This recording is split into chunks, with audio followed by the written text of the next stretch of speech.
Hasta la fecha le hemos dedicado mucho tiempo a ver el efecto de invernadero, pero lo hemos visto como un fenómeno físico que lo mismo vale para la Tierra que para cualquier planeta, que para cualquier sitio. Porque el objeto está permanentemente emitiendo. Si está rodeado de una atmósfera va a tener efecto invernadero. Y lo podemos fastidiar porque podemos añadir gases a esos gases. Y ahora viene una cuestión que no sería necesaria, pero bueno, depende de los niveles de las personas y los intereses, etcétera. Se pueden preguntar, pero eso que dice usted, ¿tiene algún correlato con la evolución del clima, la evolución de las temperaturas? Porque hasta la fecha yo he hablado de medidas que se hacen en la atmósfera con los gases. Digo, es que estamos reteniendo casi 3 vatios por metro cuadrado. ¿Eso cómo se ve en la Tierra? ¿De acuerdo? Y este es el tema. Claro, no vamos a dedicarle mucho más tiempo. Lo que hemos explicado con tanta prolicidad del efecto invernadero es que hay gente que se oye en las tertulias y tal, que hay muchos científicos que no se lo creen. 2 reflexiones. Los científicos no creen. Por no creer, no creen ni en nada. El científico tiene que tener teorías y datos. Si los datos coinciden con las teorías, perdón, si las teorías son compatibles con los datos, tira para adelante. Si las teorías son incompatibles con los datos, adiós las teorías. No cambian los datos. Es que hay mucha discusión con la, digamos, no nos fiamos de nadie. Decimos, estos me cambian los datos y me hacen aparecer no sé qué. No. Ya hemos visto el origen del cambio del efecto invernadero, que tenemos un efecto invernadero natural, y ahora vamos a ver un efecto intensificado, adicional, por la emisión adicional de gases de efecto invernadero. ¿Usted tenía alguna pregunta para...? Porque hicieron una pregunta que no Sí. Me parece que él te dijo que cómo se defendía la Tierra de todo esto. Sí, sí. Que lo has dejado para más adelante. Claro, ahora lo vamos a ver. La Tierra ni cuenta con nosotros ni con lo que podamos hacer. La Tierra va a su ritmo. Luego no hay ninguna obligación para nadie corregir, equilibrar. Bien. Ahí, como estamos hablando del cambio climático, hay una cierta tentación a olvidarnos que solamente hay cambio climático. Pero las agresiones de los seres humanos a la Tierra producen cambio climático, pero un cambio, digamos, lo vamos a ver lo que llamamos ya el cambio global. Nosotros hemos visto el efecto natural, que era natural hasta 1850, después salta a ser intensificado, cambia la intensidad y esto produce un calentamiento global. Lo vamos a ver. Perdón, lo vamos a ver. Ahora vamos a ver. Y este calentamiento global, junto con otras agresiones y emisiones que no tienen que tener efecto térmico, generan varios efectos en el clima, en la biosfera, en la geofísica, en la geoquímica, en la economía, en la salud. Luego, el cambio global es todo esto. Luego, cuando hablemos del CO2 y el metano, no hay que olvidar que estamos generando efectos, por ahí variadísimos, que la gente, las personas, los sufrimos, etcétera, etcétera. ¿Por qué los sufrimos? Porque la Tierra no responde pero no cuenta con nosotros. No hay nadie que cuente con nosotros. Luego tenemos que evitar estas agresiones y emisiones.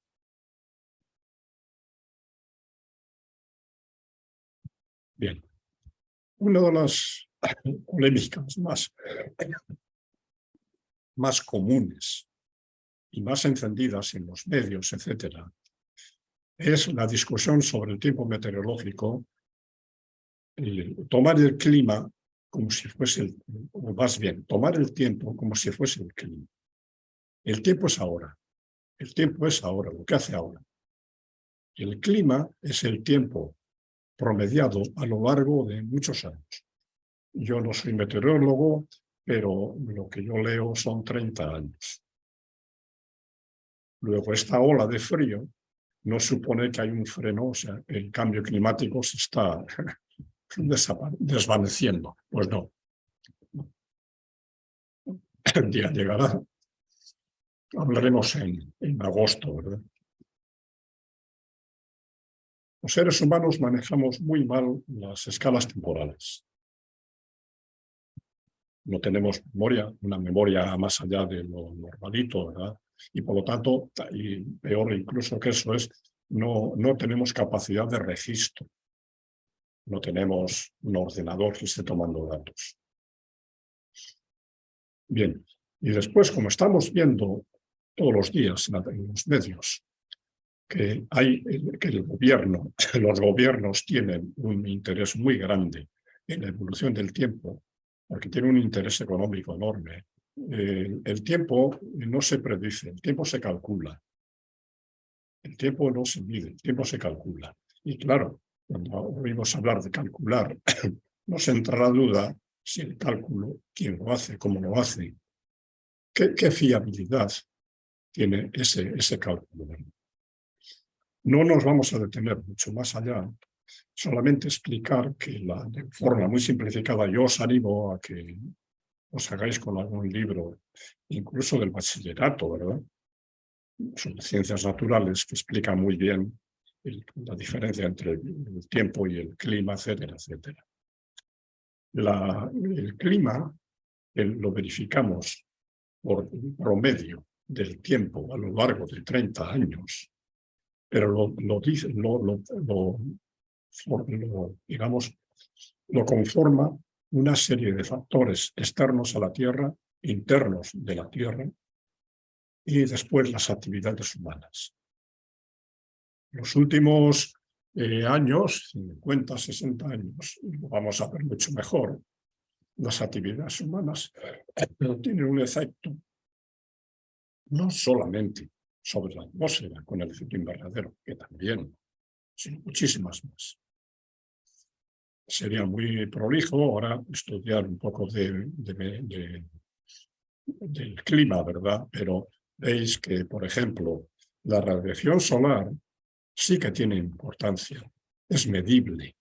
Os he mostrado como sí, ahora está aumentando la radiación, pero muy poco. La geometría Sol-Tierra. La Tierra gira alrededor del Sol, pero en periodos muy largos, tiene unos ciclos. Más que de acercamiento es de inclinación del eje. Y eso afecta al clima de la Tierra. Después, los factores, digamos, internos de la Tierra son las emisiones volcánicas, la orogenia, las montañas, la latitud, la altitud, las corrientes oceánicas, el intercambio de calor atmósfera-océanos. Y después, las actividades humanas, la principal, son las emisiones que afectan al efecto invernadero. Las actividades humanas podemos modificar la reflectividad de la atmósfera o las emisiones que podemos hacer de sustancias que quedan en suspensión, polvo, digamos, otras muchas sustancias. La reflectividad del terreno es evidente, es el cambio de uso de la tierra. El uso, digamos, pues el uso tradicional de un bosque lo podemos cambiar por completo. Y donde teníamos un sumidero de CO2, pasamos a tener un emisor de CO2. Y la continentalidad también afecta al clima. La continentalidad es la distancia de una región al océano más cercano. Sencillamente Madrid y Nueva York están en la misma latitud. Pero claro, Madrid está mucho más alto que Nueva York. El clima ya es muy distinto. O qué sé yo, por ejemplo, Madrid y Lisboa. Pues Madrid y Lisboa están en la misma latitud, pero Madrid está a 700 metros y Lisboa está a nivel del mar. Madrid tiene otra característica que está a 500 kilómetros del mar y Lisboa, sin embargo, está en el propio mar. Esto simplemente es un recordatorio que tiempo y clima son cosas íntimamente relacionadas pero distintas. El clima es el tiempo promediado a lo largo de 30 años. Evidentemente, una zona de la Tierra que tenga unas ciertas características que se pueden medir, se pueden cuantificar, en general tendrá un clima. Pero a corto plazo, a las 24 horas de plazo, va a tener un tiempo. Claro que el clima origina, condiciona y determina los parámetros del tiempo. Pero después esos parámetros, si yo los mido a lo largo del tiempo, estas características tienen estos factores de creación del clima o de condicionamiento del clima tienen una característica importantísima. Y es que pueden interaccionar unas con otras. Algo que está ocurriendo puede actuar con otra cosa que está también actuando. Por ejemplo, esta es una retroalimentación muy conocida y es ¿qué es el albedo? El albedo es la proporción de la energía que envía el Sol y se recibe y la energía que refleja un trozo de superficie de la Tierra. En el caso de que hablemos de la Tierra. ¿Qué ocurre cuando se funde una porción de la zona, digamos, recubierta por nieve y hielo en la Tierra? El mar queda expuesto y el mar disminuye la reflexión de la luz. El mar no actúa como un espejo, con lo cual aumenta la absorción de la luz solar, con lo cual el hielo se funde.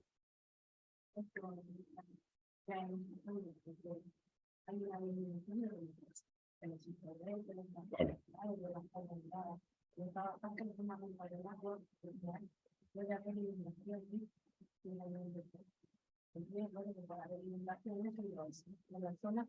Eso lo vamos a ver enseguida,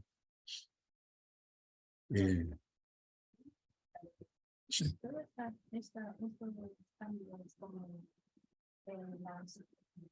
Las grandes entradas que hay en la aplicación, Sí. la será una tremenda. Entonces, todo esto tiene que ver con esto, con la religión o con la cuestión de la ley. Vamos a ver, porque ahora empecé hablando de que hemos visto en detalle el efecto invernadero, pero es que todo el mundo se tiene que hacer la pregunta. ¿Y todo eso cómo se manifiesta en el comportamiento de la Tierra? Entonces vamos a ver un poco, para despejar la eterna discusión en todas las cafeterías y bares de España, ahora están discutiendo la gente y mezclan el tiempo con el clima. Ahora mismo, hace un frío que pela, baja mucho la temperatura, pero el clima aquí en la zona centro de Madrid habrá evolucionado, pero en periodos de tiempo de 30, 50 o más años. Bien. No entro en detalles para ir pasando a mucha velocidad. Estos son los elementos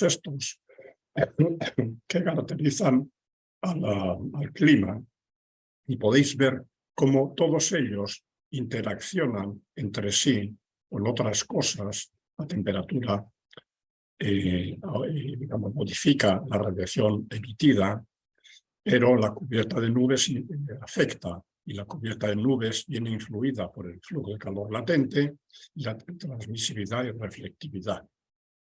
Todo esto es una maraña, y por eso de ahí viene la enorme dificultad del cálculo y de la predicción. La predicción del tiempo no es predecir como hace un adivino, es un físico que calcula. Luego, en cuanto a las ecuaciones, hay estas interacciones, una cosa que entra y que sale. Esto entra, más esto otro que hay aquí, pero esto le afecta a esto de aquí. ¿De acuerdo? Después, en la Tierra, hay fenómenos a escala global. Esto es el Pacífico Sur, lo veis, ¿verdad? En el Pacífico Sur, la situación normal es que, bueno, esto es Australia, lo veis aquí, bueno, me podéis creer. Y está la costa de Sudamérica, que es el norte, Chile, Ecuador, Perú. Y la situación normal es que hay una corriente superficial de aguas superficiales desde América del Sur hacia el Ecuador. Siguiendo el Ecuador, perdón, hacia Australia. Y esto provoca una situación de la termoclina. La termoclina es una capa casi superficial de agua que separa las aguas superficiales de las aguas profundas. La termoclina es muy importante porque en el mar, la temperatura del agua en la termoclina sufre una caída brusca. Y veis que en situación normal, en la costa suramericana, la termoclina prácticamente está en la propia superficie. Luego, en esta zona del Océano Pacífico, en zonas muy cercanas a la costa, la temperatura del agua es mucho más fría que en otras zonas del Pacífico. Entonces, con una frecuencia casi fija, no es fija, pero una frecuencia, digamos, de un año, cosas así, y por, digamos, ciclos que se han ido estableciendo, se han ido automatizando, se han ido creando, ¿verdad? Pasamos a la situación El Niño, en el cual, en estos momentos, perdón, el ciclo convectivo cambia y en la dirección del Ecuador, en vez de que la corriente sea de América hacia Australia, ahora la corriente va en sentido contrario. Esto provoca que la termoclina descienda unos cuantos. Estos son cientos de metros, no son kilómetros, son cientos de metros. Veis aquí que aquí hay agua fría y aquí hay agua más caliente. Luego, en las circunstancias normales, el Niño lleva el nombre de que se va en la zona, digamos, del Ecuador, Perú sobre todo, Perú y Chile, en esta época del año, por Navidad. Ellos pueden pescar gran cantidad de pescado, ¿verdad?, en zonas cercanas a la costa. Y después la niña vuelve a estar, digamos, de una forma intermedia. La termoclina vuelve a subir hacia arriba. Este es un ciclo que afecta a todo el globo. Aquí lo estamos viendo a escala pequeña, que es entre Australia y la costa sur de América. Pero es que realmente ahora lo vamos a ver, un suceso de estos afecta precisamente a la formación de tormentas, huracanes, etcétera, etcétera.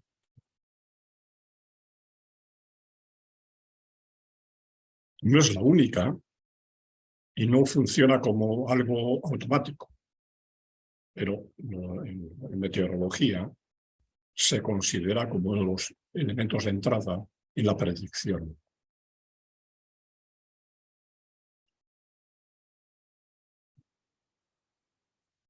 Entonces, con toda esa situación de complejidad de unos ciclos que están permanentes en la Tierra, más después cosas que hacemos los seres humanos, no es de extrañar que la predicción del tiempo sea muy difícil. El tiempo, digamos, lo puedes predecir a corto plazo. Un día, 2 días, pero no mucho más allá. El tiempo. Yo os recomiendo que leáis un libro de Prigogine, el físico. Él vivía en Bélgica, era ruso. También hay libros y publicaciones de Poincaré, porque nos enfrentamos con el caos. No entro porque en cuanto yo lo he intentado explicar, me he liado y lo he liado. Simplemente, la naturaleza puede tener un comportamiento determinista. Eso significa que está gobernado ese comportamiento por ecuaciones. Yo conozco la situación actual, aplico la ecuación y sé lo que va a ocurrir. Eso es ser determinista. Pero después y de forma simultánea, la propia naturaleza, aspectos de la naturaleza, dejan de permitir, o sea, ya no permiten la predicción. Y hay un ejemplo que os pongo ahora mismo. Yo estoy en la playa. Y bueno, oye, pues hay un fenómeno que es predecible con bastante precisión, que son las mareas. Las mareas, como todos sabéis, es el efecto de la atracción gravitatoria de la Luna, fundamentalmente la Luna y el Sol, pero de la Luna sobre la Tierra. Y bueno, estos son datos que yo los tomé el año 2009 de Santa Cruz de Tenerife, y veis aquí que se puede predecir la alta mar y baja mar una precisión bastante grande. Estos son 4:58 por la tarde y estos son 11:21 por la noche ya. Y este cálculo lo hace un ordenador y se sabe con mucha fiabilidad que la bajamar y la altamar se van a cumplir. Y de la bajamar a la altamar habrá un periodo de subida de la marea. ¿De acuerdo? Esto es la teoría, esta es la práctica. Ahora, yo como buen turista cojo la toalla a mi señora del brazo y nos vamos a la playa. ¿Qué va a pasar? ¿Sube la marea o baja la marea? A corto plazo, a plazo, digamos, de un cuarto minuto, tú no sabes nada.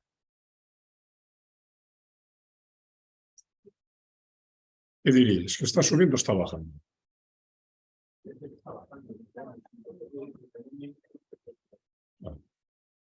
¿Por qué? Porque hay dos fenómenos que están interaccionando.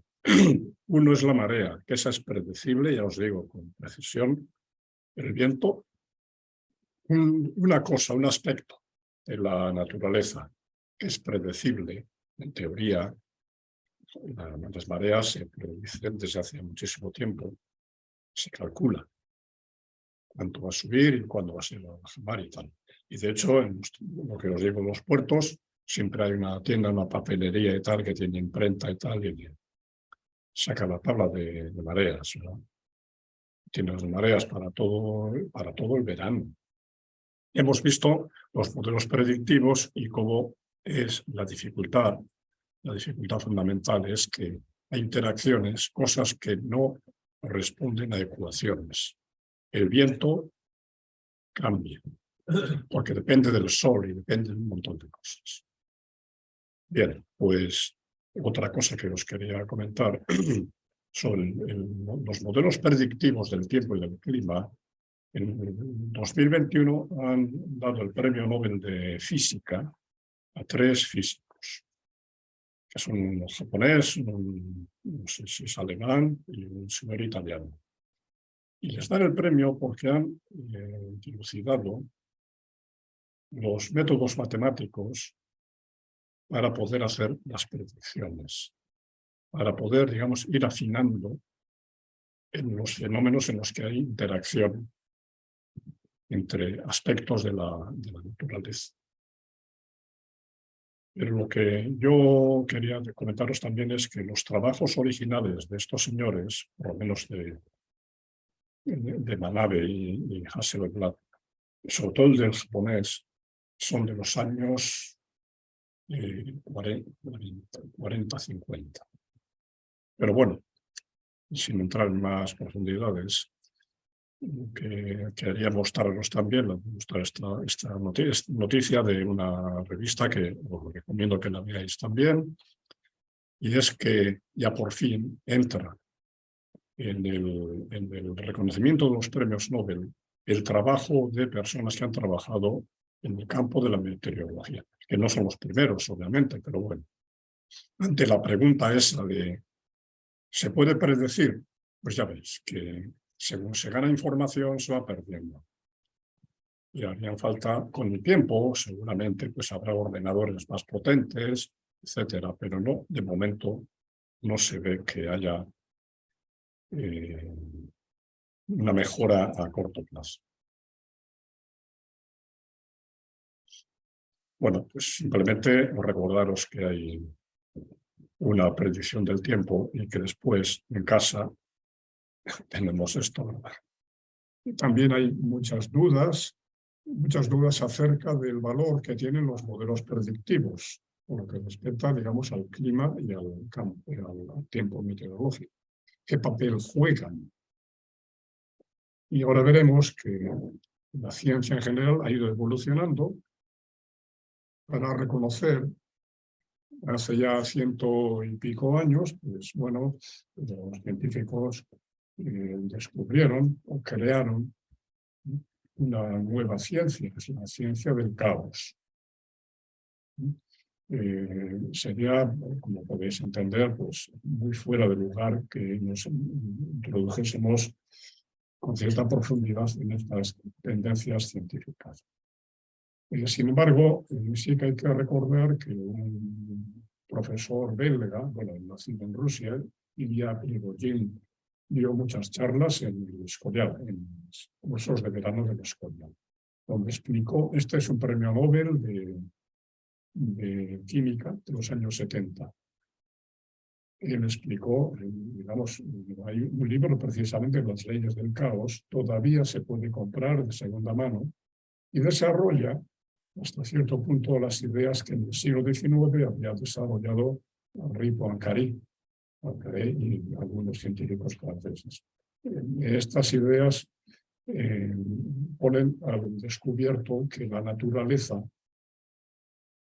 per se, digamos, no es determinista. Con muchísima frecuencia, la inmensa mayoría de los procesos de la naturaleza no podemos, digamos, incluso aunque seamos capaces de expresar esos procesos de forma matemática, en la realidad el comportamiento es caótico.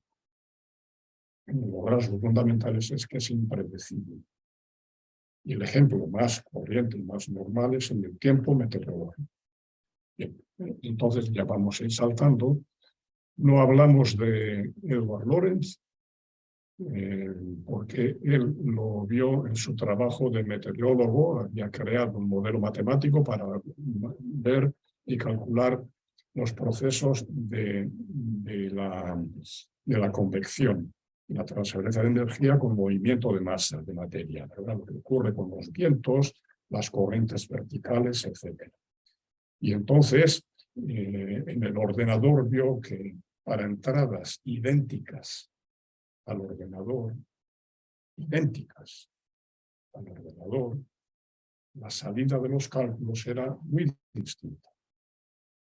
Eso se debe, digamos, el caos tiene varios orígenes Es un tema muy complejo y no puedo entrar porque no. Sí que quiero resaltar que en el caso de Lorentz, digamos, sobre las ideas anteriores, pues, él va creando aplicaciones para la meteorología. Y los ordenadores se manejan, como dice por aquí, 15 decimales. No sé si lo digo por aquí, ¿verdad? Bueno, aunque no lo diga. Sin embargo, si en un proceso físico hay una diferencia puntual inferior a 15 decimales, 0,000 tal, pues entonces el ordenador es ciego para esa diferencia. El ordenador, ese programa, no lo ve. Sin embargo, en la realidad, esa pequeña diferencia se manifiesta. Se puede manifestar de forma caótica. Yo os recomiendo que veáis este artículo que tiene aquí, se accede directamente mediante el enlace que tiene. Es de Carlos Madrid Casado, es un documento muy bonito donde explica, sin mucha profundidad, pero de una forma bastante clara.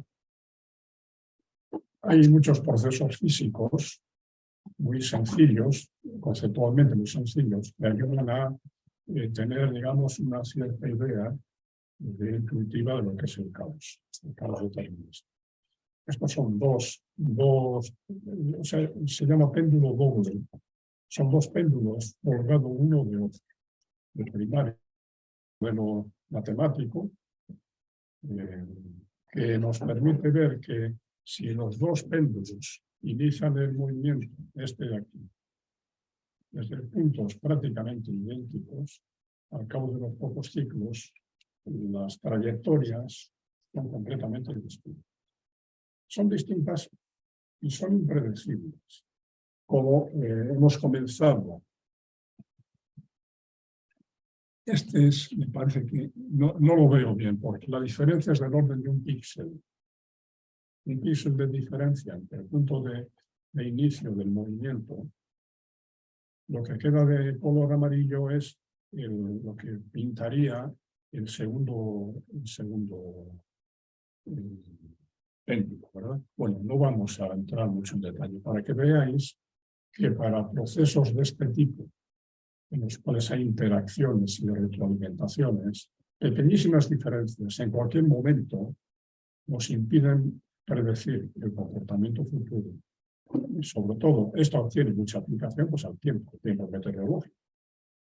Dos situaciones idénticas, pero hay una décima de grado de diferencia en cierto punto, hace que en un día o en 2 días el tiempo meteorológico sea totalmente impredecible.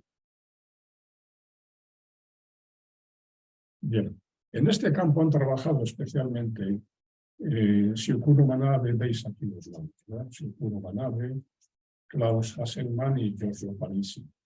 Son 3 físicos que han recibido el premio Nobel el año 2021. Y fundamentalmente los 2 primeros han trabajado precisamente en el tratamiento matemático de las ecuaciones diferenciales de estos procesos caóticos. Han dado unos pasos profundísimos. Incluso os puedo ir diciendo, aunque sea saliendo un poco del tema, que Syukuro Manabe fue el primer físico que formuló de una forma que ha merecido al cabo del tiempo el premio Nobel del efecto invernadero.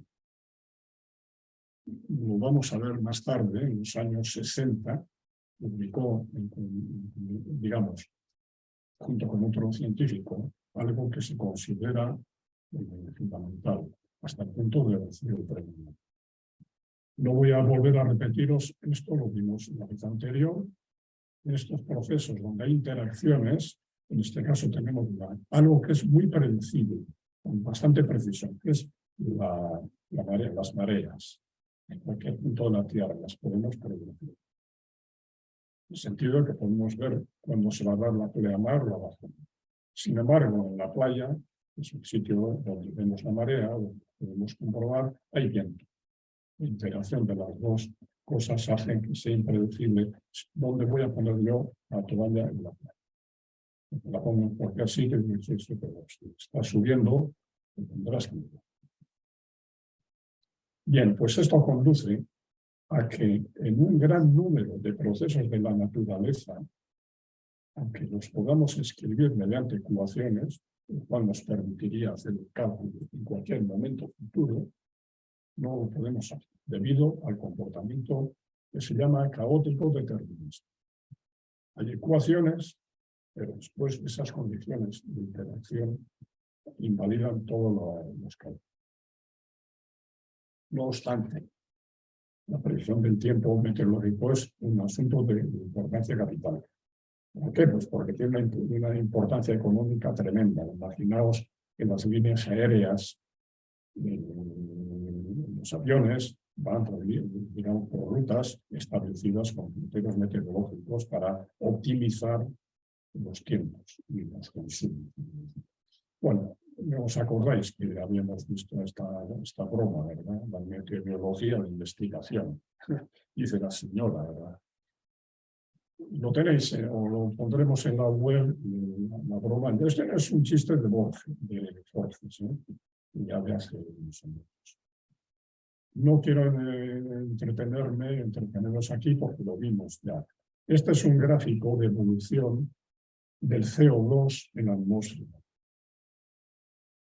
No sé si veis que estamos en una escala de miles de años. Y aquí pone 800.000 años. No sé si lo veis desde ahí. Bueno, en las notas que he tomado, realmente este gráfico lo podemos prolongar mucho más para allá. Y llegamos hasta por lo menos 2 millones de años y nunca el CO2 ha alcanzado el valor que tiene ahora el año 2021.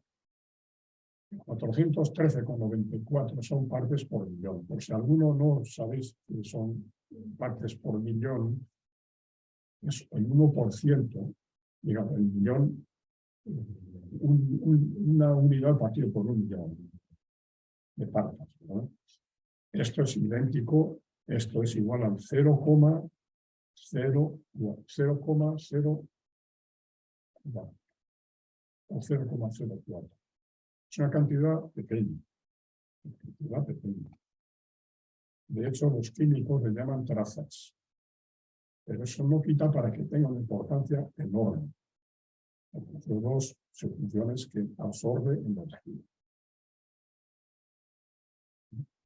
Entonces, el CO2 no calienta, absorbe la energía que emite la Tierra, impide que se escape, lo que decíamos del efecto invernadero.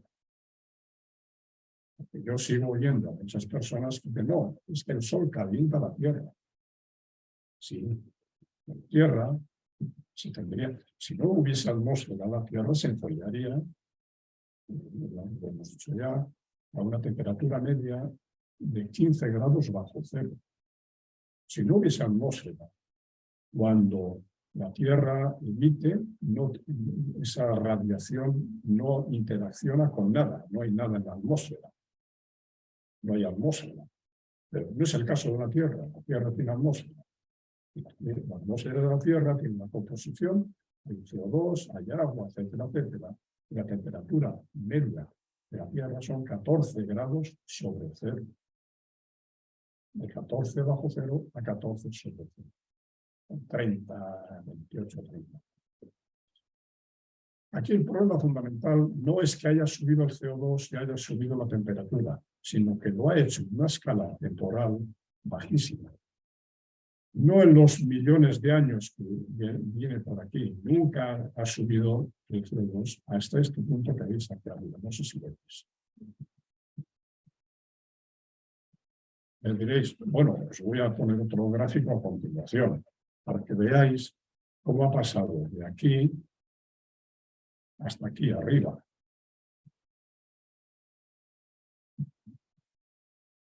Lo que vemos como una línea vertical, aquí lo vemos como una línea vertical, prácticamente vertical. Aquí lo vemos como una curva, una línea inclinada. Si quisiésemos ver este gráfico y ver cómo esta línea, es que esto tampoco,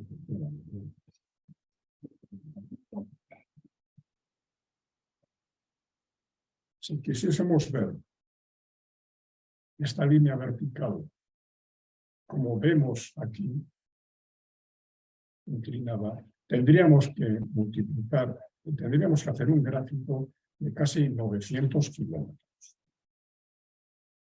Entonces, claro, os lo cuento para que veáis, digamos, intuitivamente la velocidad con la cual ha subido de 280 partes por millón que tiene la atmósfera de la Tierra durante cientos de miles de años, durante millones de años, 2 millones de años, que lo podemos ver aquí. Como máximo ha subido, bueno, podríamos decir que como máximo ha subido hasta 300 partes por millón. Aquí, hace 300.000 años. 300.000 años. Pero que realmente ahora ha subido en nada. De 300 partes por millón ha subido pues, en menos de 100 años. Y ese es el gran problema, la gran amenaza del cambio climático. ¿Por qué? Porque ha subido a tanta velocidad y sigue subiendo sin parar que los seres vivos, hoy tenemos con nosotros una, digamos, asistente que nos va en un seminario sobre, digamos, sobre la biosfera, sobre la biodiversidad, ¿verdad?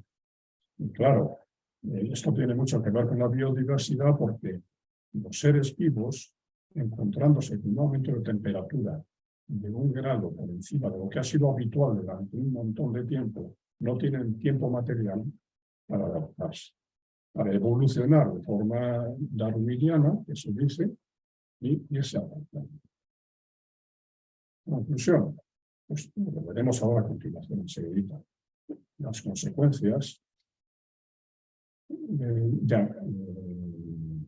también nos invitamos al seminario de biodiversidad de la Concha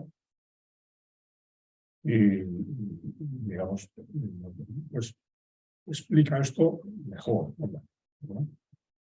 Pero tener en cuenta que el problema grande, se ve agravado todavía por el hecho de que está ocurriendo a una velocidad enorme, una velocidad tremenda.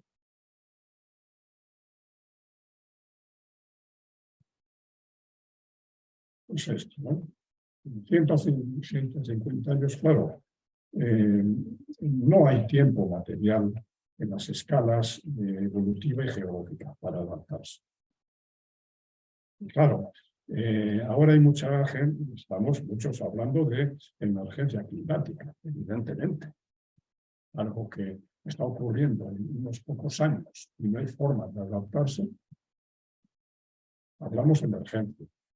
Y por el contrario, hay muchísimas personas que opinan que no hay por qué preocuparse tanto. Digo, madre mía, ¿qué pensarán del futuro? ¿Verdad? Bien, después hay una cuestión que esto no tendría yo que explicarlo, pero lo tengo que hacer. Cuando estamos viendo aquí el aumento de temperatura, estamos viendo la temperatura media año por año. La temperatura media desde el año 1880 hasta ahora, hasta el 2020, 2021. Y es la media de todo el año. Independientemente de que sea verano, sea invierno, día, noche, etc. Además, se toman hoy en día estas medidas, sobre todo las últimas, que los últimos, desde los años 60 o 70, se toman un montón de medidas por segundo. Y por lo tanto, la cifra total de mediciones es muy alta. Podemos hablar de decenas de miles de valores de temperatura medidos. Y se toma la media anual. La cuestión esencial es Esto en matemáticas se repite mucho, que la media, aquí estaba por aquí, ¿veis? No sé si veis por aquí. Y ahora está por aquí arriba. Pero esto tiene un truco, un matiz que no se puede, la media no se puede comparar, las medias no se pueden comparar. En la cuenta la vieja. No se puede comparar. Porque lo que ha ocurrido en el proceso del clima, para que la media haya subido desde aquí hasta aquí, que veis que es, aquí es 0,2 hacia abajo y aquí es 1, la media ha subido 1,2 grados, ¿verdad? Pero, hombre, es que 1,2 grados en sí no es mucho, ¿verdad? Sí, es menos que 20. Pero aquí todos metemos, a veces nos equivocamos, porque la media no se puede comparar. La media es el resultado de un cálculo. Entonces, yo no me he metido mucho más en profundidad, pero lo que sí, la media viene de un proceso, que es el proceso del clima. Y cada día tenemos una temperatura. Y al cabo del año, los 365 días, hemos medido un montón de valores y hallamos la media, que es sumarlos todos y dividir entre la cifra de mediciones que hay. Y eso conduce a lo que se llama una distribución de los valores. Hay una tendencia a que hay unos valores por aquí, los veis, no sé si los veis, que son la mayoría de los valores están por aquí, por el centro. Y después, en los extremos, hay menos valores. Estas son la temperatura en Barajas en enero. En enero, desde el año 2010, desde el año 2003, no, son 15 años de mediciones. Es que ahora no me acuerdo. Entonces, si veis, la temperatura media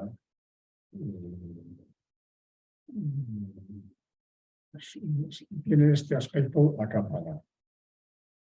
Es la lógica. Hay más días por el centro que por los extremos. Y eso nos permite decir que hay una temperatura media.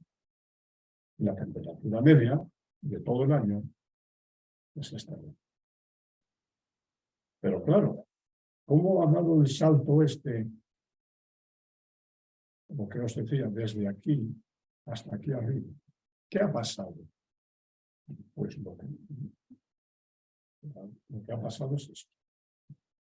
Esta es ese proceso que da la temperatura media de la Tierra,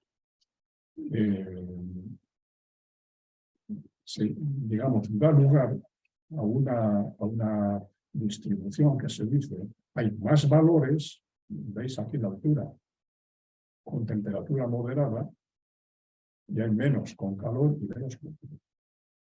Esto es lo normal, esto es lo que se puede esperar. Pero esto conduce a que la media no la podamos comparar de forma directa. Vamos a ver. Si ahora el clima se hace un poco más caliente, ¿veis? Hay algo fundamental que aparece aquí. ¿Veis? Bueno, volvemos a empezar. Aquí tenemos días de calor extremo, tenemos el área de este área, número de días que hay de color rojo. Si la media se me mueve un poco, si yo subo de forma simultánea más días, que es este trocito que veis aquí, esta ondita, esta otra, la azul, baja hacia abajo. De forma no simultánea, un día y el siguiente, son los 365 días, y puede ocurrir en medio del calor más riguroso de agosto o el día de enero. Ahora, otra pequeña variación, veis como el área ya ha subido, el área ya debajo de la curva ha subido de lo que era el original, fijaros cómo se ha multiplicado. En paralelo, la cantidad que había aquí de días fríos ha bajado hasta aquí. ¿Veis la media cómo va cambiando? Es una forma de ver las cosas desde el punto de vista de los componentes que dan lugar a la media. Aquí fijaros que ya la media ha cambiado.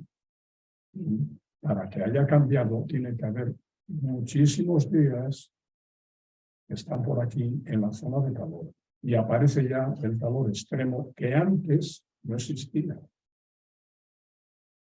No hay escala de temperaturas ni nada, sino esto es intuitivo. La media no se puede comparar con las buenas. Ahora vamos a hacer os voy a mostrar un ejemplo. Y aquí incluso ya sigo así más todavía. No sé si lo veis. En los periódicos muchas veces se habla de las medias de muchísimas cosas. Y se comparan. Es que esta media es 1,5 veces más que la otra media. Eso no se puede hacer así. No se puede hacer así. La media no funciona como un valor. Se podía hablar largo y tendido de la media, pero no es el tema del seminario. Entonces, cuando nosotros veamos este gráfico, no podemos decir que la media, esta media, no la podemos comparar con esto. O si la comparamos, tenemos que hacer este ejercicio. Sí, pero, señores, para que la media haya subido, tiene que haber habido muchísimos días de calor. No sé si me explico. ¿Tienes alguna duda? No, que es buscar un equilibrio, ¿no? Para que la media tiene que haber habido más días, muchos más días de calor. Sí, Para llegar a y menos días de menos frío. días. Menos de frío. No quedarnos en una referencia ahí. No, Es no, mucho no. más complejo, ¿no? Es más complejo. Ya. Pero no tan complejo que no merezca la pena analizarlo. Y por lo tanto, todo esto podría yo haber hecho un cálculo también, pero no he encontrado los datos y al final se me han quitado un poco las ganas. Pero que cuando veamos que nos dan la media de algo, no la podemos comparar con otra media. No se puede. No se puede, porque no se pueden comparar los decibelios, no se puede comparar el pH. Pero nosotros cuando esa media del gráfico, al fin de cuentas, es lo que... Hombre, claro, hombre. Se han medido 50.000 veces la temperatura, se halla la media, ¿no? Pero lo que tenemos que hacer es en la reflexión, siguiendo la reflexión de cómo, qué ha pasado para que la media haya saltado de menos 2 décimas de grado por debajo del 0 a 1 por encima del 0. ¿Qué ha pasado? Bueno, pues lo que ha pasado es que durante muchísimos días ha habido muchísimos días con más calor de lo habitual y muchos días con menos frío de lo habitual. Que se puede calcular, pero bueno. Sí, quizás lo que nos faltaría cuando escuchamos esas cantidades, una explicación para que... Claro, no, y sobre todo... solamente fríamente, es que ha subido la temperatura 2 grados, 1,2 grados. Fríamente, quizás saber que ha habido es una composición de que se han dado unos equilibrios ahí o desequilibrios. Sí, pero sobre todo, si la media ha cambiado, es porque han cambiado los días que la componen. Y tienen que haber habido días hacia arriba y días hacia abajo. Pero en la dimensión de ese tiempo de los 100 años que estamos... Bueno, sí, y cualquier cosa, un mes. Según los parámetros que son. Claro, pero el concepto no es meteorológico, es matemático. La media es un resultado de un cálculo. Hombre, yo podría explicar más cosas. Es que hace unos años hubo hace un par de años, una cierta polémica, entonces el gobierno era distinto y hubo una campaña de autobombo hablando del sueldo medio, o sea, el sueldo medio. Lo da el INE, o sea, el Instituto Nacional de Estadística. Claro, depende que te den como media, para que estés muy bien, va el país ganando en capacidad de compra, etcétera, o no es para tanto. Y entonces, desde el ministerio se daba la media y salió el economista en el periódico diciendo que la media no se utiliza. En ese caso se utiliza la mediana. Sí, dime. De esta manera, también hay una cosa de la temperatura media del planeta. Sí. Entonces, para calcular la temperatura media del planeta, hay una preselección Sí. de estaciones Claro. y hay repartidas a lo largo del mundo. Sí. Eso no es inocente. Hombre, Que ha habido muchas críticas sobre que la mayor parte de las estaciones estaban sumergidas dentro de un contexto urbano, sí. y el contexto urbano ese suponía que el efecto de la isla de calor aumentaba las temperaturas, etc. Eso no es cierto. No, hombre, Porque lo que se ha hecho ha sido eliminar precisamente claro. las estaciones que estaban involucradas en ese efecto de calor, para evitar Los sesgos, para evitar padecer sesgos. Luego es que si es un efecto, no solo es un efecto matemático, también un efecto meteorológico. Sí. Y ahora se miden, Sí. ahora vamos, hace tiempo, se miden cuántas son los días que intervienen en ola de calor a lo largo del año. Sí. Eso es un factor meteorológico. Es decir, Sí. días que se supera la temperatura tal en tal región. Sí. Y eso se ha observado que cada vez son más el número de días con olas de calor. Sí, lo vamos a ver a continuación. ¿Lo tienes ahí? Hombre, no exactamente eso, porque ahora vamos a ver esta temperatura, qué efectos produce. Y son efectos, lo veremos hasta efectos meteorológicos, efectos, lo vamos a ver ahora.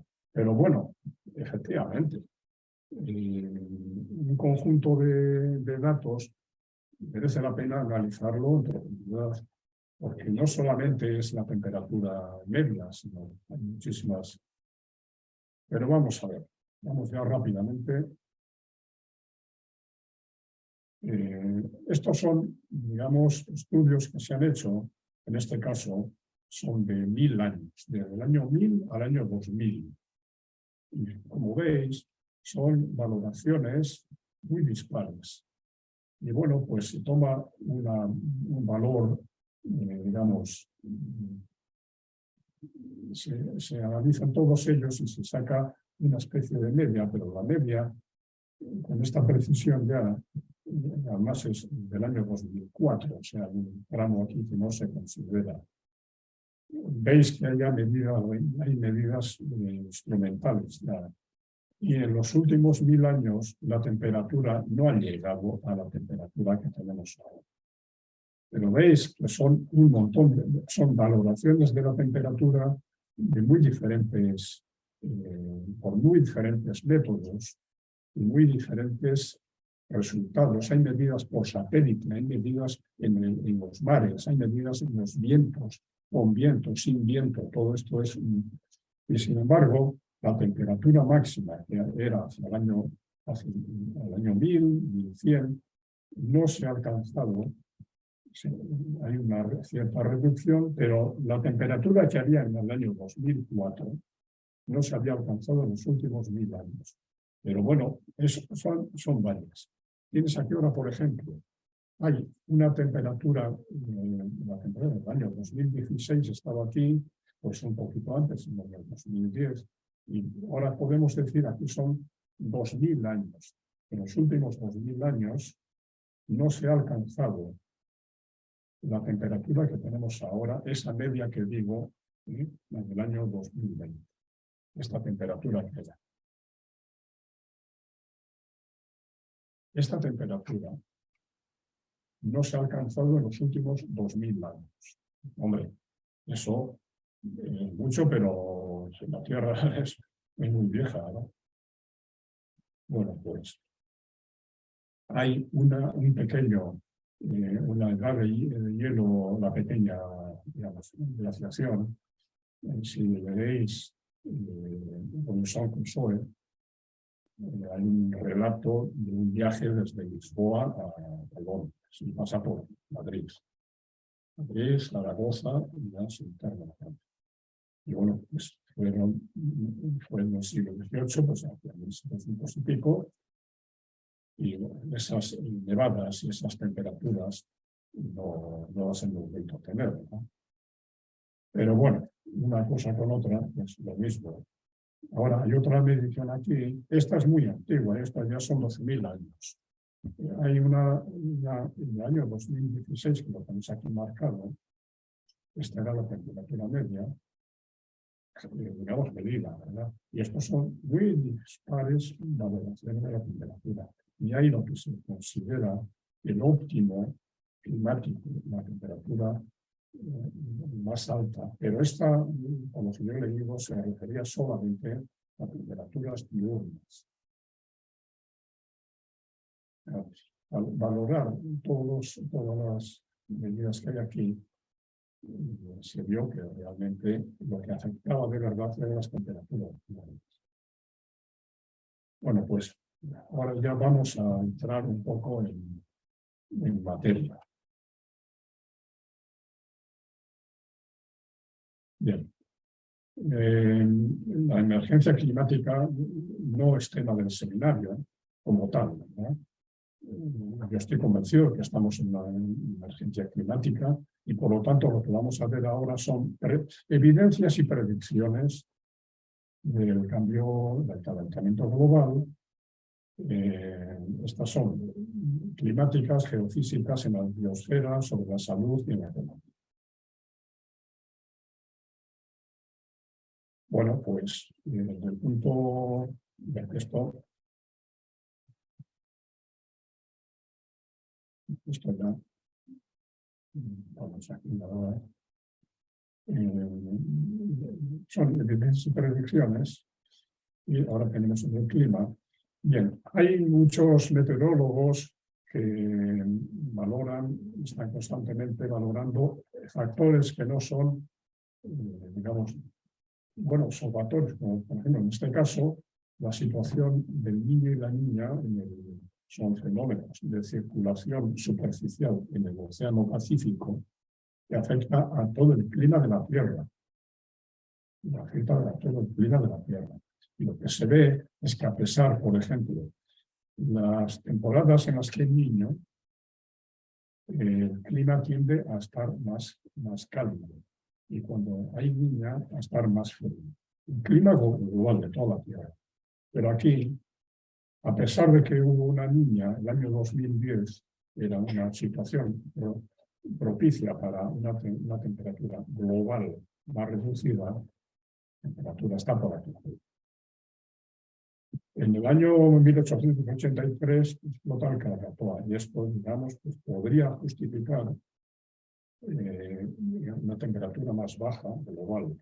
Parece ser que hubo una influencia muy marcada en la transparencia de la atmósfera, pero es que hay años por aquí, unos años más tarde, donde la temperatura es más baja todavía.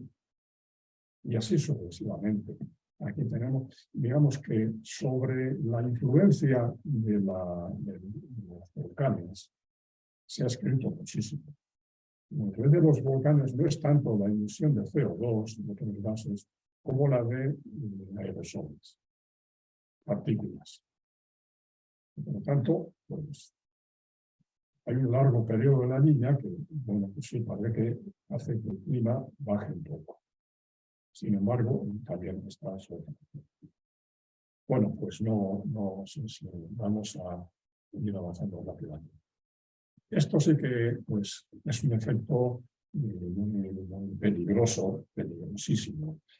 Se llama la amplificación ártica.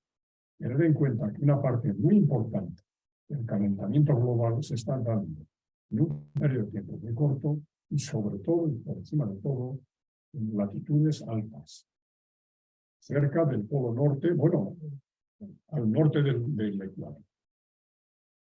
y fundamentalmente en zonas cercanas ya, que lo veis aquí en el mapa, bueno, centro de Suecia, sur de Groenlandia y por aquí pues en Siberia. Esta zona es la que se ha calentado entre 2 y 3 veces más que el resto del planeta y aumenta la frecuencia de fenómenos extremos. Ahora lo vamos a ver. Hubo una temporada en Siberia en el año 2020 y se estima que fue debido al cambio. A ver si lo puedo ver.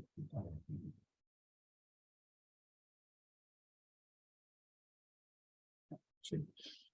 Hubo una temperatura excepcional, 38 en la ciudad, habitualmente en Siberia. 38 grados centígrados en esa ciudad no se ha dado prácticamente. Bien, otra evidencia en el clima. Esto no lo vamos a ver, pero aquí hay una explicación muy esquemática, muy sencillita, de los fenómenos extremos que estamos viviendo. Hay una circulación general, global, alrededor, cerca, digamos, del círculo polar ártico y el antártico también, pero sobre todo del Ártico. Es una circulación del aire, son vientos muy fuertes, y no es una sola, digamos, un solo viento, por así decirlo, sino son 3 o 4. Es una célula de Rayleigh, de Hadley y la célula polar. Bien, cuando en circunstancias normales en la atmósfera y en los mares hay una cierta cantidad de energía, pues supone, digamos, calentamiento. Por lo tanto, hay tendencia sobre esa temperatura, ese calentamiento, una temperatura a la ruptura de estas células. Bueno, aquí lo veis, que hay un viento circumpolar que se dice, que tiene, digamos, sus ondulaciones, sus meandros, etc. Pero cuando en la atmósfera hay gran cantidad de energía, está el mar caliente, está la atmósfera caliente, esta circulación se rompe y se crean estos meandros, no sé si los veis, que puede bajar tan al sur como por ejemplo hasta Florida, pero en Europa, bueno, pues sería hasta el sur de España. Pero lo importante de todo esto es que esta circulación hace que haya una depresión, se forman depresiones que se rellenan automáticamente con los corrientes de aire polar que entran. Digamos, esto provoca una depresión, entra al aire y se mantiene aquí durante semanas enteras. Es lo que nosotros estamos observando ahora mismo. Entrada de aire polar, pero tenemos una semana, 10 días, 12 días. Esta es una evidencia en el clima. Es una evidencia. Se están midiendo el número de días, el número, digamos, de episodios de frío extremo, y la explicación es esta. Las estaciones meteorológicas miden en todos los puntos. Ahora se están midiendo los vientos, sabemos los vientos dominantes, etc. Otra evidencia. Ahora podemos hacer predicciones. ¿Podemos hacer alguna predicción?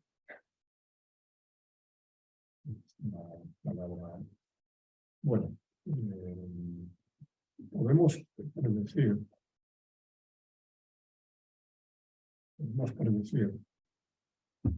no basándonos en la estadística, sino en las ecuaciones del clima, ¿verdad? Y entonces hay una cuestión muy importante. Por ejemplo, esta es una predicción. La probabilidad de que la media en el periodo 22 al 26 sea superior a la media de los años 17 al 21 es el 93%. Es una predicción, digamos, no estadística, sino de cálculo. Esto es muy interesante, muy interesante. O sea, esto es prácticamente la certeza, no llega a la certeza, sería el 100% de probabilidad, que nos está avisando de que En los próximos años, este año, el año pasado, hasta el 26, son 5 años, pero más o menos van a ser más cálidos. Aquí tenemos una predicción de calentamiento que podemos explicar, ¿verdad? Y tenemos, lógicamente, aquí entra en juego ya la política. ¿Qué estamos haciendo? ¿Qué vamos a hacer? Y dependiendo de que cumplamos las promesas, tendremos unos crecimientos de temperatura, unas subidas de temperatura. Entonces, con las políticas actuales que hay en el mundo, las políticas actuales, la temperatura va a subir de 2,7 a 3.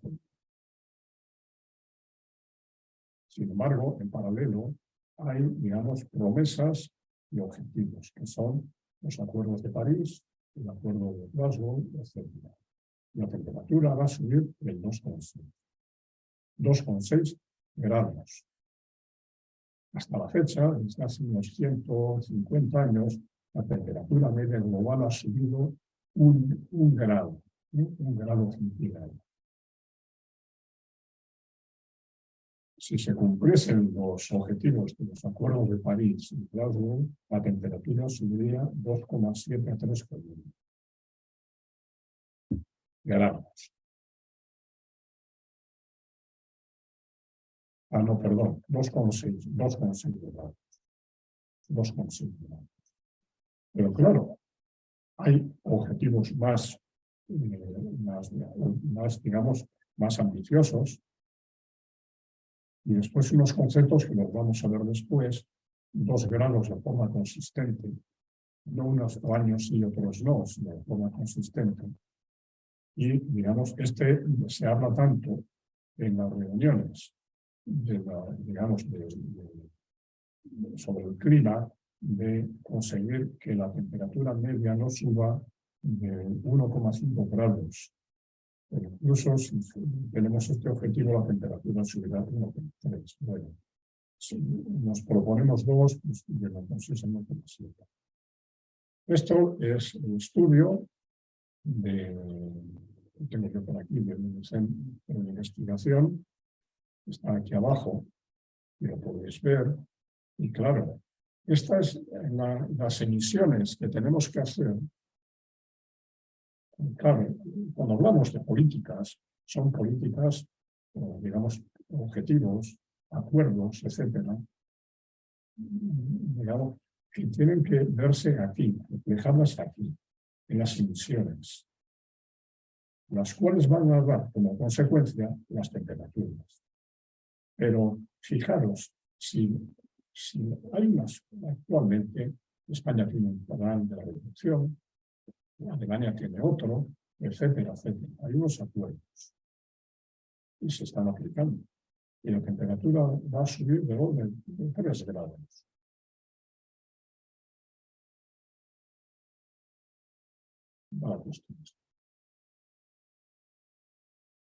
Y en 100 grados ha subido 1.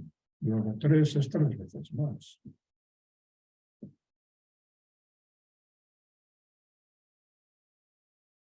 Estos son datos digamos, hacen estos informes anualmente y esto es de diciembre del 2020. Este es un estudio que hizo el AEMET de Inglaterra, la agencia estatal de Inglaterra. Y bueno, pues ya veis que si hubiésemos empezado en 2010 de forma rápida y en el 2010, pues entonces las emisiones, el aumento global de temperatura sería de 2,1 a 2,8. Esto va muy en línea con lo que estamos diciendo. Si en 2050 las emisiones llegan al nivel del año 90, La revolución empieza pronto, pero va lenta. Las sanciones se inician en el año 2010, pero van muy lentos, que es la situación actual. La temperatura va a subir de 2,9 a 3 grados. Va en línea con el gráfico anterior. No quiero ya ni mirar lo que ocurre si la revolución se empieza tarde y las acciones se inician en el año 2030. Sí, sí. Temperatura.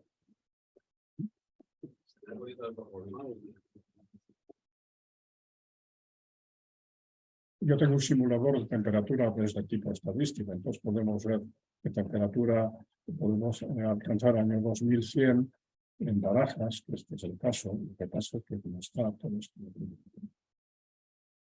Bueno, ya ahora tenemos predicciones climáticas. Estas son las predicciones que hace el libro blanco del agua en España, la Universidad de Murcia, que publicó este estudio, y es cuenca por cuenca qué evolución van a tener las lluvias.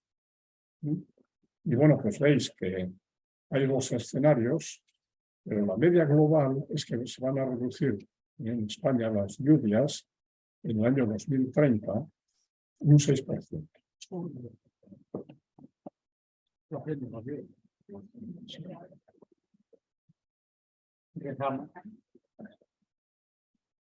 Y están ahora discutiendo los regantes de Murcia y las comunidades que dan el agua del Tajo.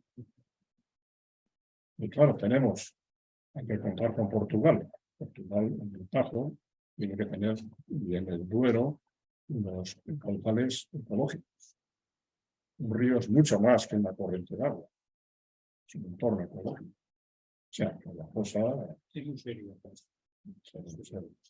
Bueno, ahora tenemos previsiones para el clima. Esta es una visión que es un poco aproximada. Si observáis, esto es en enero, esto es el invierno. La temperatura va a subir del orden en España. La temperatura media en España del año 71 al 2100 va a subir. Veis aquí el color correspondiente a esta zona tan amplia de España va a subir unos 3,5 grados. Entonces, en diciembre. Ahora, en pleno verano, junio, julio, agosto, sube 5 grados, incluso más, incluso 6 grados. Pero es en el 71-2000, ¿no? No. Del 71 al 2000 se va a producir ese fenómeno de subida de la temperatura. Estamos en 2023, han pasado 50 años, y los 50 años restantes nos quedan para alcanzar esto. No te preocupes. Menos mal. Nosotros ya tenemos todo vendido. Y ahora tenemos diciembre, la primavera, o sea, digamos, final del invierno, primavera, y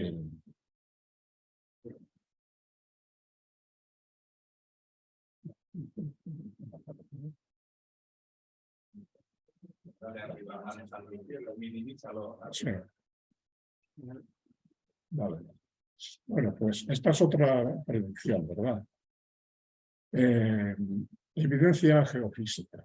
Esto ya son evidencias.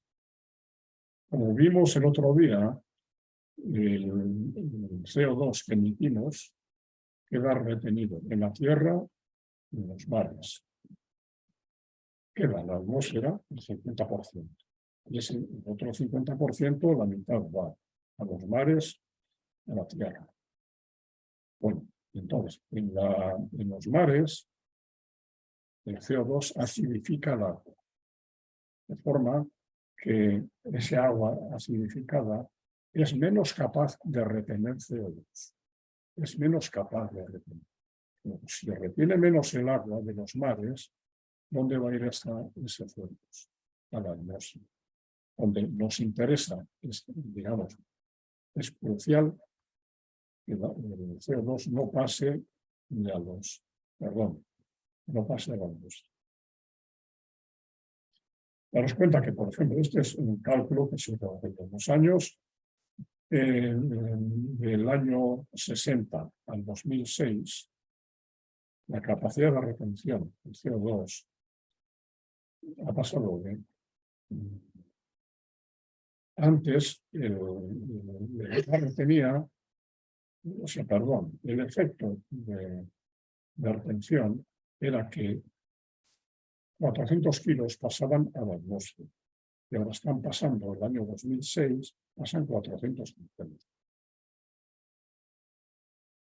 Hacemos una tonelada de emisiones, de la cual 1.000 kilos, 400 se retenían en la atmósfera.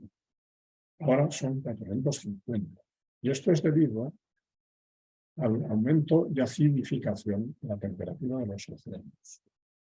Estos son datos de Canadell, del PNA, del 2007. La influencia geofísica es la fusión del hielo ártico. Esto es un mapa. Aproximadamente los dos mapas están a la misma escala. Este es mayor, pero digamos que la escala es la misma. Esto es en los años 70 y esto es en el 2016. No, esto es en el año 2007 y el año 2016. Hombre, pues aquí no se ve muy bien, porque hay zonas que están aquí, en 2016, pero aquí estamos viendo que en los años 70 parece que hay más superficie de color azul. Donde se ve clarísimamente es aquí, ¿verdad? Y se ha fundido el hielo. Daros cuenta que estos gráficos, hay que tener más gráficos para verlo, porque sufren una variación anual muy grande. Luego, que se funde en verano, vuelve a helarse en invierno. Pero esta es, digamos, una curva trazada. Este es el mínimo en septiembre. Y esto era una variación, veis aquí, año por año, como el mínimo ha ido subiendo y va dejando menos hielo.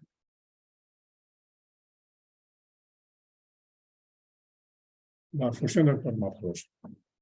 El permafrost es una extensión muy grande de la Tierra en la cual el hielo el agua líquida pasó al hielo hace muchísimo tiempo y no deja de estar congelada permanentemente. Es hielo permanente. Está en la profundidad de bastantes metros.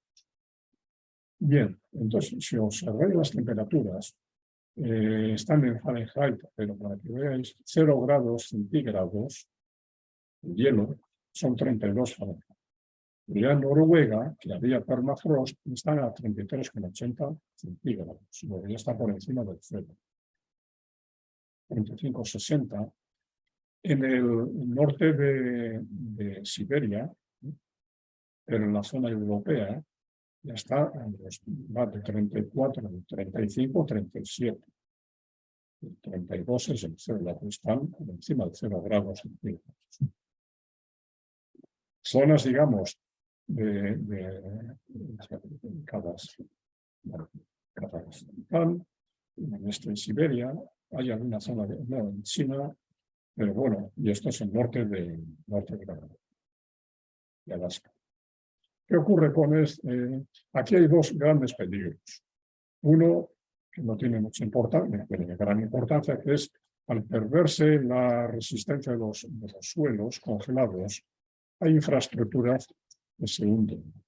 Y por lo tanto, hay un gasto enorme, muy grande, de reposición de las infraestructuras. Pero lo que es de verdad peligroso es que la materia orgánica almacenada en el permafrost se va a descomponer. En una atmósfera con oxígeno va a emitir CO2.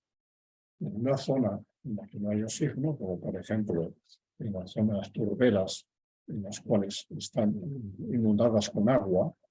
El agua impide que el oxígeno entre en contacto con la materia orgánica. Ahí se va a producir metano. Y el metano es un gas de efecto invernadero muy potente.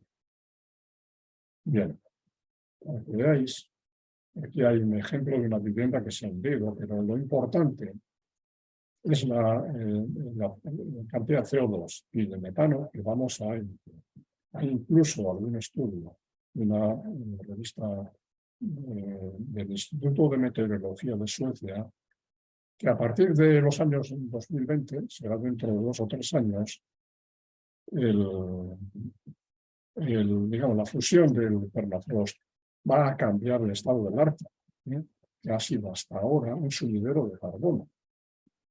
Por eso decimos que esa materia orgánica va a pasar de sumidero de carbono a fuente de CO2, ¿no? Bien, la intensidad de la fusión supone que equivale a cancelar todos los sumideros de CO2 que hay en la Tierra. La cantidad de CO2 que se va a producir equivale a la que pueden absorber del 50 al 80% de los sumideros. Es también otro gran problema. Aumento geofísico, aumento de los niveles de las aguas. Bueno, pues esta es una subida del nivel de los mares que es del orden de es en milímetros.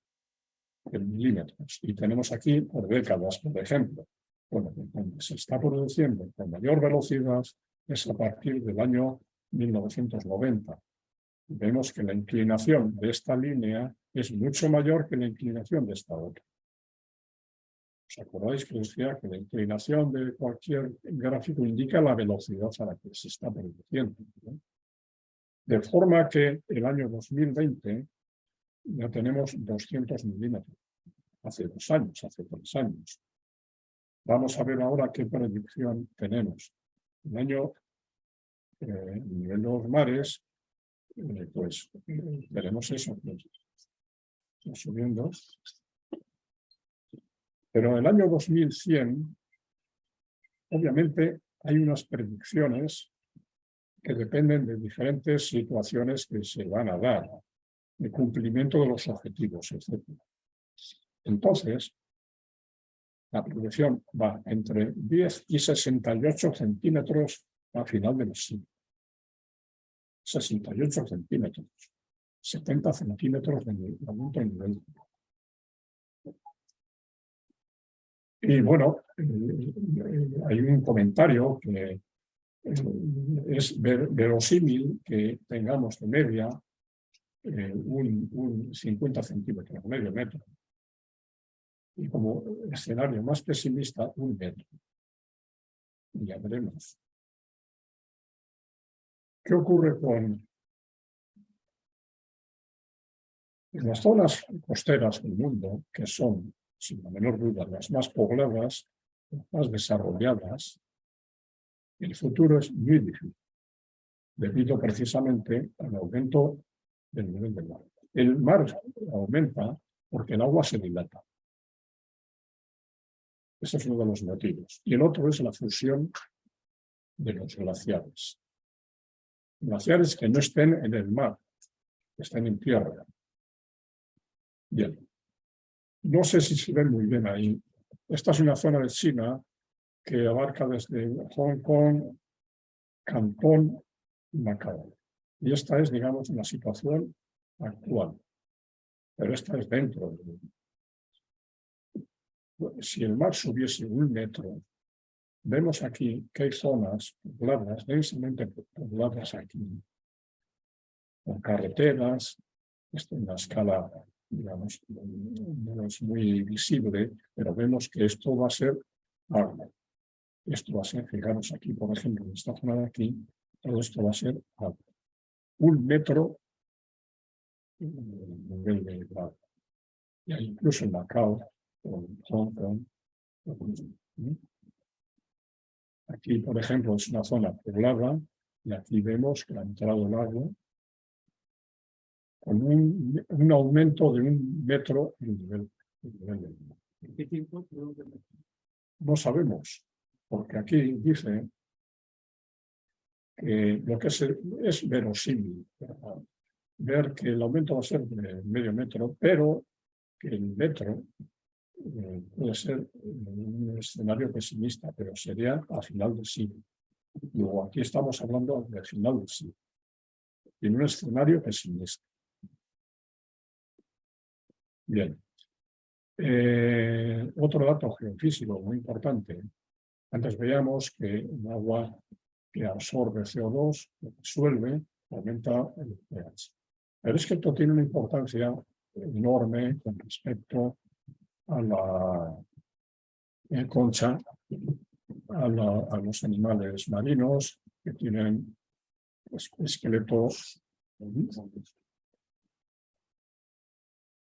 Y aquí viene también otro problema que hay con la medida del valor, es el pH.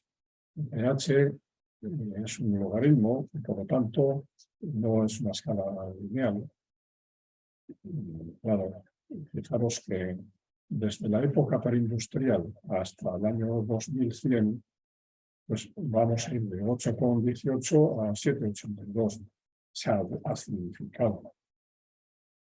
Y el cambio en el pH es el 3,55.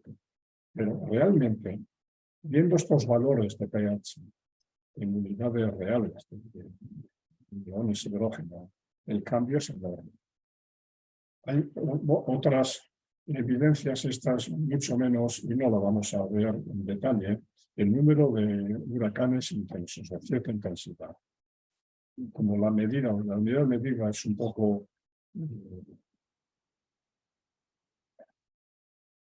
Decíamos que uno de los motivos fundamentales de la subida del nivel del mar es la fusión de dos glaciares. Tienen que ser glaciares que estén en tierra.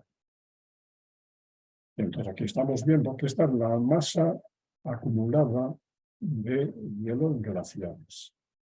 Estamos viendo cómo está bajando año a año, o sea, década a década, del 45 al 2005, y luego bajando el 5, el 10, el 15, el 20%.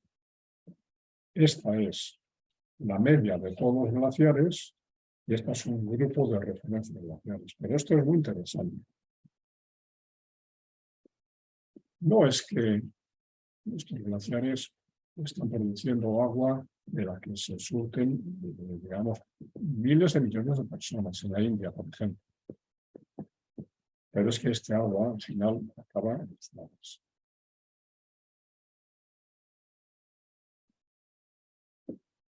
Lo podemos ver desde otro punto de vista, porque claro, hay glaciares en toda la zona, digamos, en la tierra emergida, y tenemos en el Ártico, en Europa, en los Andes, lo podemos ver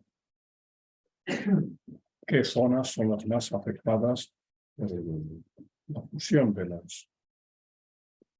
Esto es en Groenlandia, algún ejemplo, que esto lo podéis ver en cualquier revista. Ahora, reducciones de la desertización. Antes veíamos la reducción de las precipitaciones, de las lluvias, y veíamos el aumento de temperatura en España. Estoy hablando de España. Entonces, esto nos lo da el Ministerio, y nos lo da en hectáreas y la proporción. El riesgo muy alto, alto, medio y bajo. Para que veáis, el riesgo muy alto es el 2%. El riesgo muy alto supone que en 20, 30 años va a ser en la zona desértica. En el desierto de la Almería, que hay varios, etc. Sin embargo, el riesgo alto es el 15 y 16%. Y el medio es el muy alto es el 2%. Vale. Y el medio es el 19%.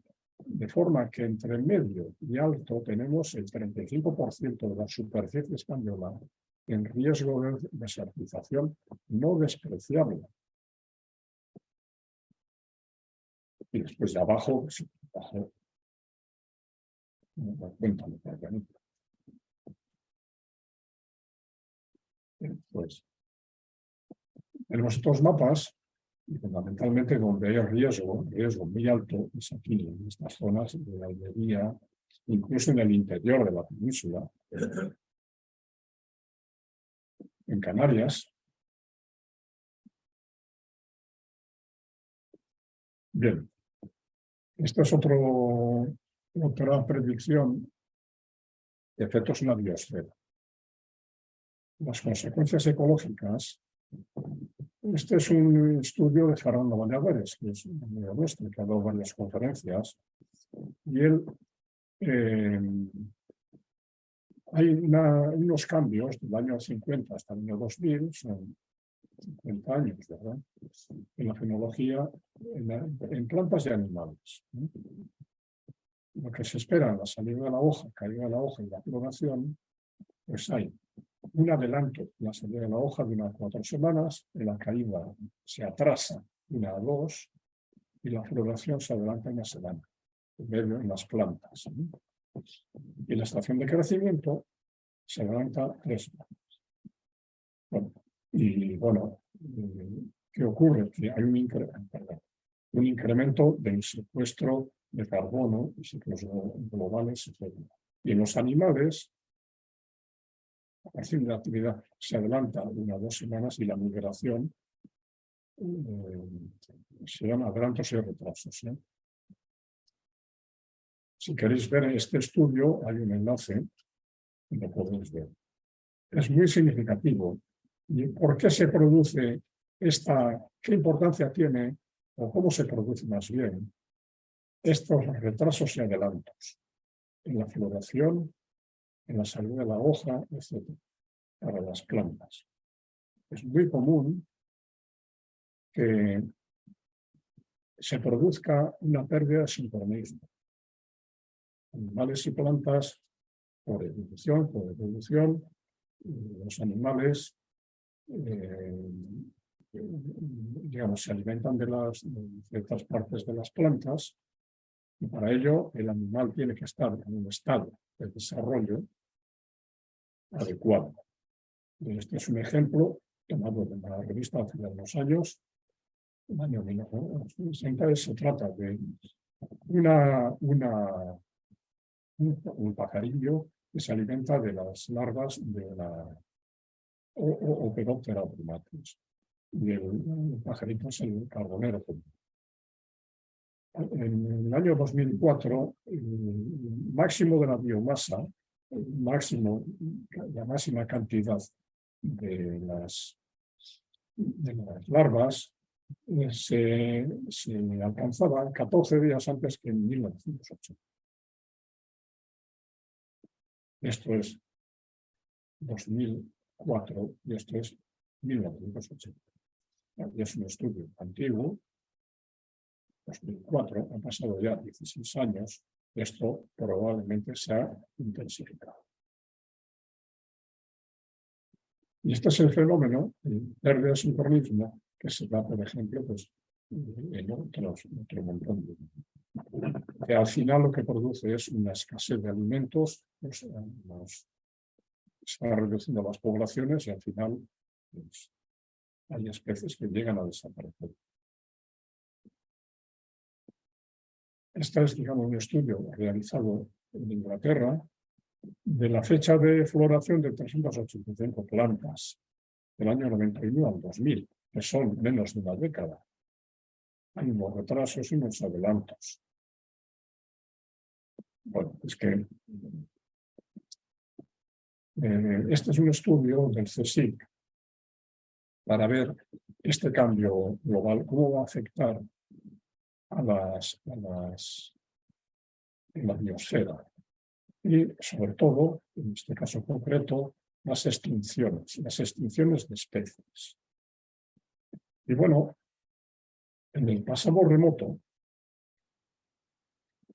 registro fósil se ve que había unas extinciones del orden de 0,1 especie a una especie marinas en mamíferos, pues bueno, como 0,5 por cada, o sea, esto es por cada 1000 especies existentes se extinguían de 0,1 a una especie marina, o esto debe ser como un cuarto de especie. Esto es un registro fósil. Lo que se sabe de las extinciones antiguas. Pasado reciente, hasta el siglo XIX, tenemos mamíferos, aves y anfibios. Los demás se han extinguido y van pues, por el de 50 a 100. De cada 1000 especies se pueden extinguir 50 a 100 de anfibios. Aves, pues muchísimas menos, etc. Pero lo que hay la predicción es que en el futuro, por cada 1000 especies existentes, se van a extinguir 1000 a 10.000. Bueno, no, de 1000. La tasa de extinción futura es más de 10 veces superior a la actual. De todas las especies. Es que esta escala no la veo yo bien, pero bueno.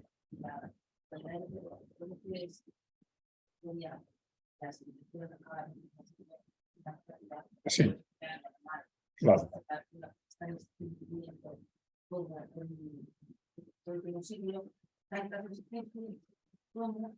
han extinguido en 10.000 años. Claro. Sí. Muchísimo más acelerado en el último siglo que En un montón de tiempo.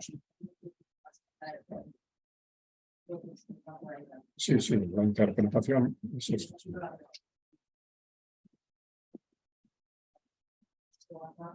Bueno, y en la salud, pues las predicciones en la salud son, hay efectos directos de las olas de calor y de olas de frío, entonces aumenta la mortalidad. El año 2000 hubo 70.000 muertos más de lo habitual en Europa. Esto es Europa. Es el libro blanco de la Unión Europea. Y ahora, efectos indirectos, alteración de los comportamientos, migraciones o más tiempo al aire libre. Hay, por ejemplo, un aumento enorme en ciertos países como Australia, etcétera, el cáncer de piel. Y no es que el sol cambie ni el calor ni nada, sino simplemente las personas se ven animadas, forzadas en muchos casos a moverse. Hay enfermedades transmitidas por alimentos o vectores y esto se agrava. Es un caldo de cultivo a más temperatura, luego va a haber más posibilidades de crecimiento. Efectos independientes, por ejemplo, las inundaciones. Estamos con inundaciones en España de una forma tremenda, ¿no?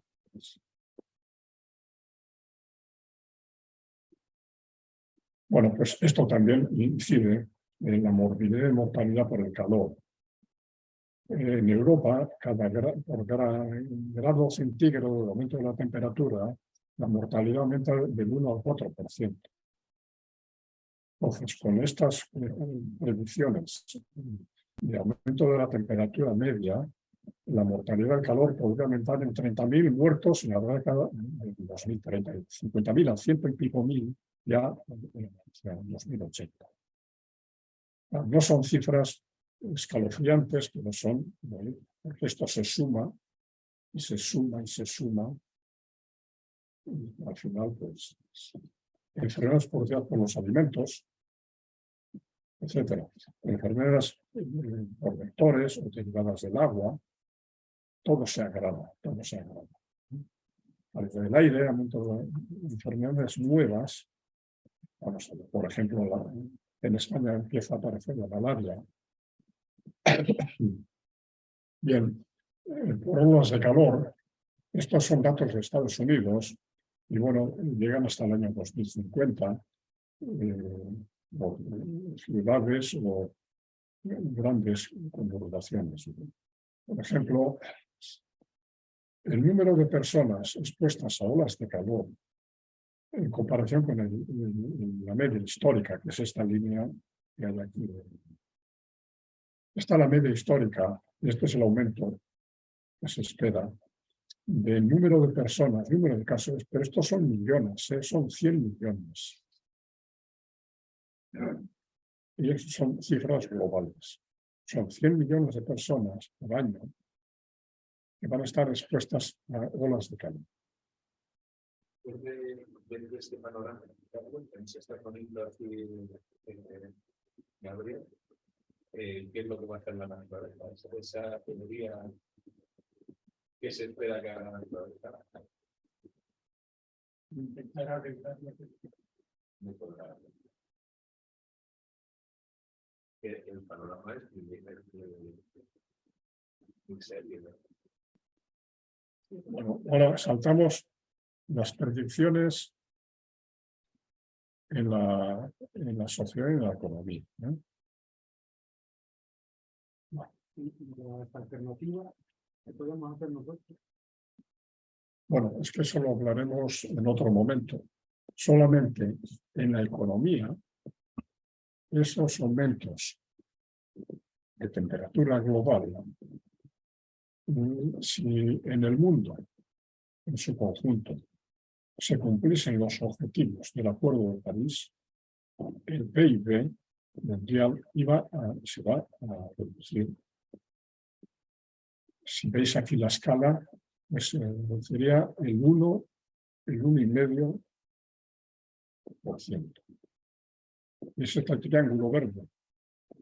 Y no es una línea, la línea es la media. Depende a qué velocidad se haga el cambio. Si se hace muy rápido, vamos a perder un poco, y si lo hacemos muy lentamente, pues más.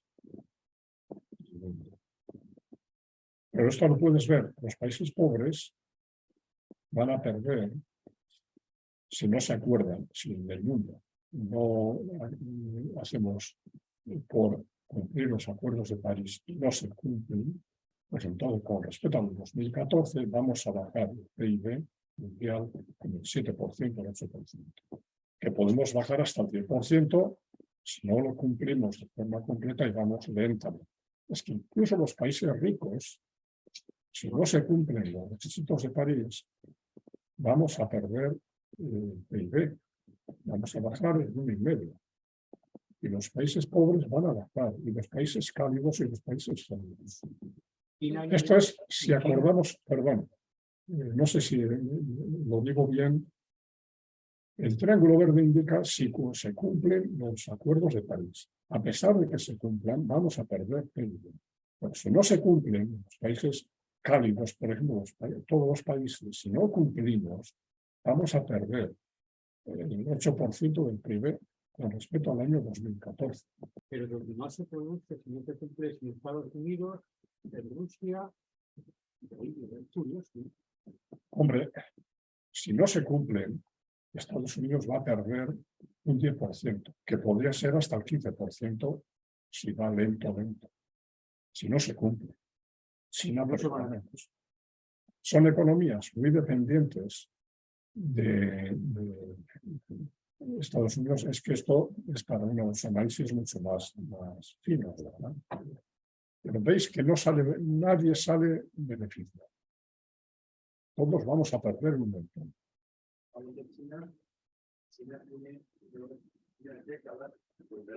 Sí. Sí. Se estanca. Sí. Yo creo que esto no es fíjate, en el año hace 2 años, sí. Con la pandemia, en tu país sufrió una caída mayor del 2%. Sí. Todavía no hay eso. No se ha partido desde la tierra. Efectivamente. Pero España, dentro de España debe ser como el 1 por... El PIB de España es el 1 por 1000, me parece, del PIB del mundo. Muy poco. Es que aquí, fijaros que es todo el mundo. Sí, no, sí, estoy claro. 1, 2, 3 años para que se vuelva a recuperar. Y esto, pues en Europa perfecto, no, sí, pero esto será durante el decenio. claro, tiene un horizonte del 2100. Y aquí vemos el mundo en su conjunto.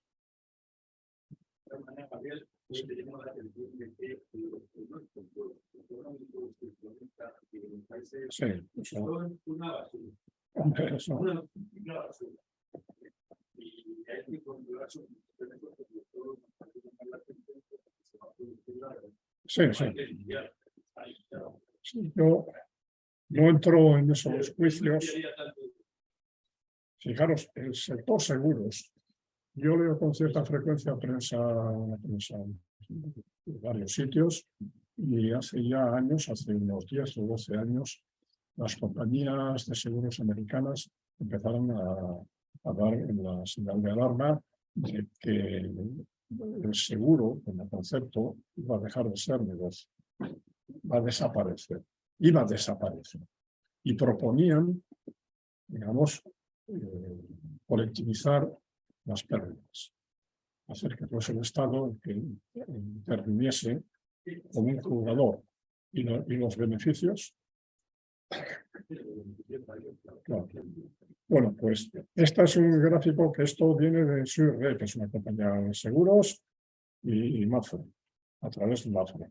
Y tenemos aquí, pues, las pérdidas que supone bienes asegurados, propiedad asegurada, negocios y tal, por catástrofes. Y tenemos, pues, en el 2015, no sé qué años, pero bueno, el 9 es el huracán Harvey. Y los huracanes, Irma y Marina, sí. Sandy, terremotos, no hablamos de terremotos, eso no, los huracanes. Tormenta invernal, huracán. Es decir, hay un aumento enorme por la velocidad a la que se está dando. Pérdidas en el sector seguros, porque esto ya no son beneficios, estos son directamente. Por eso, hasta cierto punto tiene sentido descender a este nivel de consideración de la economía, que va a resultar muy afectado, muy afectado. Y os pongo este ejemplo. Esto, por ejemplo, es más sociología, movimientos masivos de las poblaciones. Pues, por ejemplo, número de personas desplazadas a causa de nuevas catástrofes, no de las resistentes. Y entonces, vamos a ver qué hacemos con esto. Son datos de ACNUR, digamos, el número de personas que se tienen que mover, y han sido 25 millones de personas en el año 2019. Y este está compuesto por, relacionados con el clima, 24 millones. Prácticamente el 90% de los desplazamientos por desastres son a causa del clima. Después tienes tormentas, ciclones, huracanes, que son todo lo que sumado nos da el clima. Y aquí tienes ahora como terremotos, relaciones geofísicas, relaciones volcánicas y más cosas. Pero realmente con el clima es como y hablo de movimientos, y por eso cuando vemos mucha gente que se está moviendo por todo el mundo, dices, ojo, que 9 de cada 10 es el clima que ya empieza a provocar. Falta de agua, por falta de lluvia. Y no entró en lo que digamos, en los cambios de uso de la tierra, porque eso es algo. Hojas de trabajo potenciales perdidas por el calor, horas de trabajo. Y estos son miles de millones de horas de trabajo. Lo tienes en la agricultura, en la industria, en la agricultura, industria, son datos obviamente globales. The Lancet es una revista médica que tiene, digamos, muy apreciada y muy reconocida por los médicos. Pero, y esto ya no es se sale un poquito de su rango habitual de temas de interés, pero que es que en la agricultura hay países donde no se va a poder ir a trabajar al campo. Sí, pero estoy pensando en la India, donde verá 50 grados. Aquí en Tres Cantos todavía 40 y algo y estaban trabajando en las calles. Sí, pero